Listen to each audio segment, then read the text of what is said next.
Hey, this is Ryan of Happy Healthy Vegan. So I'm here today to share with you the results of my recent blood work. Yes, I just got the results back yesterday, and the timing's perfect because pretty much to the day now, I've been vegan for 7 years. Yeah, 7 years of absolutely abstaining from all forms of animal products. And I think this is a fun video to make too because there's so many low carbers saying that all sorts of horrible things happen to people who don't have animal products, especially over the long term like me. Like Josh Axe here, check out what he says about long-term vegans. But if you stay on that the majority of your life, you cannot get vitamin B12. And you have other low carbers like Dr. Mercola, Chris Kessler, Lauren Cordain, pretty much all saying the same thing, that vegan diets cause vitamin B12 deficiencies. So let's get right to it. Let's jump into my B12 lab results here. And let's see, 872 picograms per milliliter. Is that any good? Well, it's on the high end of the reference range. So how does this compare to your average meat eater? Well, let's take a look at this chart provided by the Canadian government on B12 levels by age. To compare my readings, which were in picograms per milliliter, to those of the Canadian government's, which are picomoles per liter, I had to do some conversion. And once you do that, mine are at 643 picomoles per liter, which is higher than any age category. It's pretty much off the charts high. So full disclosure, I do a small amount of B12 supplementation. My almond milk is fortified with B12, and I have a sublingual spray that I use maybe twice a week, so I'm not really hardcore about it. So you might wonder, how were my B12 levels before I did any supplementation whatsoever? And if you go back to my 2013 blood reading, exactly 4 years ago, my levels were 442 picograms per milliliter, still well above being anywhere near deficient.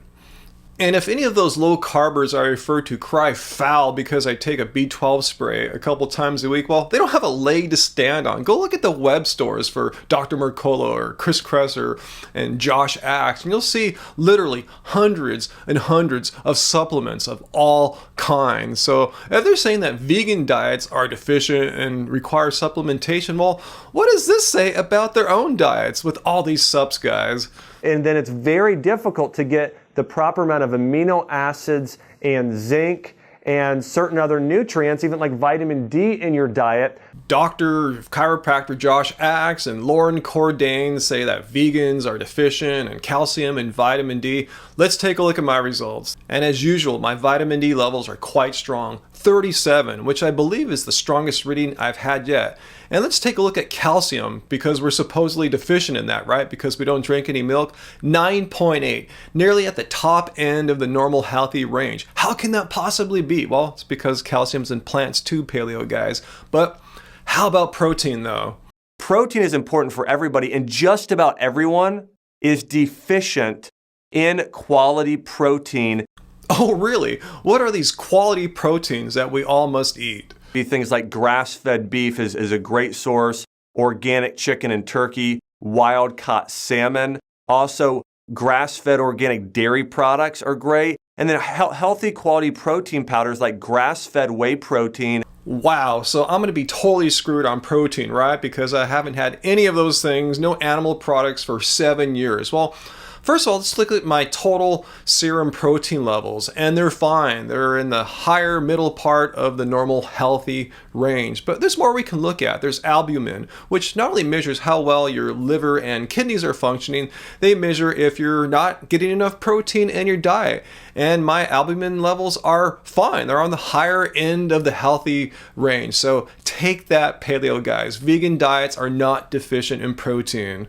And I'm pleased to report that my blood cells in general are looking nice and healthy.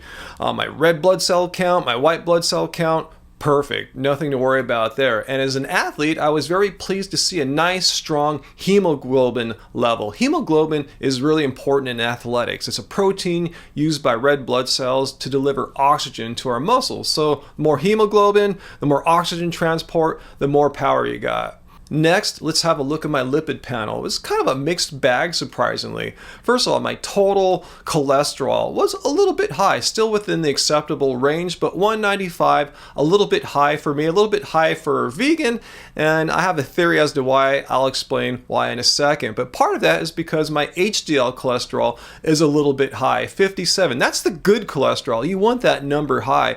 Yeah, it was marked out of range, as you see on the far right, but if you look down below, it says actually levels above 60 are desirable. So the one real surprise was my LDL cholesterol was 110. It should be below 100. It should be well below that as a vegan, one that doesn't eat much processed food. I'll explain this theory of mine in a second, why the level was 110. Anyway, so I asked my doctor, well, that's kind of high.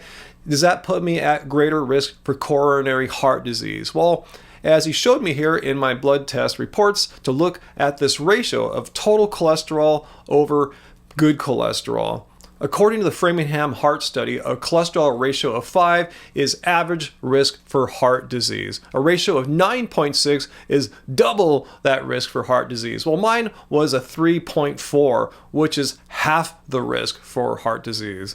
And by the way, from those blood test results from 4 years ago that I showed you earlier, my total cholesterol then was 166, much lower than the 195 of now. So here's my theory as to why my cholesterol readings were higher this time around. It's because 4 days before I took my blood test, I ate some Ben & Jerry's dairy-free ice cream, which has a decent amount of saturated fat, which can elevate and did elevate my cholesterol levels. So next time I get my blood work done, I'm going to make sure I don't have anything like that. No high-fat foods, no Ben & Jerry's for at least several weeks so I can get a more baseline reading. And lastly, let's see if I'm diabetic or at least pre-diabetic, because guys like Z-Dog mistakenly believe that high-carb diets cause diabetes. The reason that fat builds up in those tissues is because of a high carbohydrate, high triglyceride generating diet. So according to Z-Dog, my blood just should be gummed up from triglycerides because of all these carbs I eat. Well, nothing could be further from the truth. A level of 142, perfectly healthy. In fact, now as a high carb vegan, my triglyceride levels are lower than what they used to be when I was younger and eating a standard American diet. My doctors are telling me, watch out for your triglycerides. Like, what can I do about that? Well, I didn't know. I should just go vegan. So to see if I'm really diabetic or not, as Z-Dog thinks I must be, let's look at my hemoglobin A1C test. I'd love to see Z-Dog's hemoglobin A1C test. Anyway, if your levels are above 6.5%, you're probably diabetic. If they're between 5.7 and 6.4%, you're probably pre-diabetic. So you want to be below 5.7%. I was safely below that, 5.3%. And as a side note, I asked my doctor, like, how many people pass this test like I did, have levels below 5.7%? So for all ages, not just people my age, just for all the patients he sees, he says roughly just 20% have hemoglobin A1C levels less than 5.7%. So between all my blood test results here and my heart rate and my blood pressure and everything else for my medical exam, my doctor thinks I'm in fantastic health, much better health than most all the patients he sees. So how's that for being a deficient vegan of 7 years, huh? Take that, all you low carb hater guys. You know, I just want to show people you can be healthy as a vegan and pretty much not have to take any supplements. Like I said, just a B12 sup a few times a week. That's all I do, nothing more. Yeah, maybe you count sunshine for the vitamin D, but that's it. So anyway, post your questions and comments down below. What'd you think of my vegan blood test work here? And what was yours like? Do you have good results like mine? And share your thoughts about anything here. My B12, my cholesterol, anything you want to talk about. And we'll see if we can get a little discussion going here. So anyway, that's all I want to talk about for this time. Hit like if you enjoyed this video. If you like me sharing my blood test videos, I'll probably do another one next year. I like to do them every 18 months or so. So until next time, I'm going to keep on keeping it carb, baby. Keep it carb.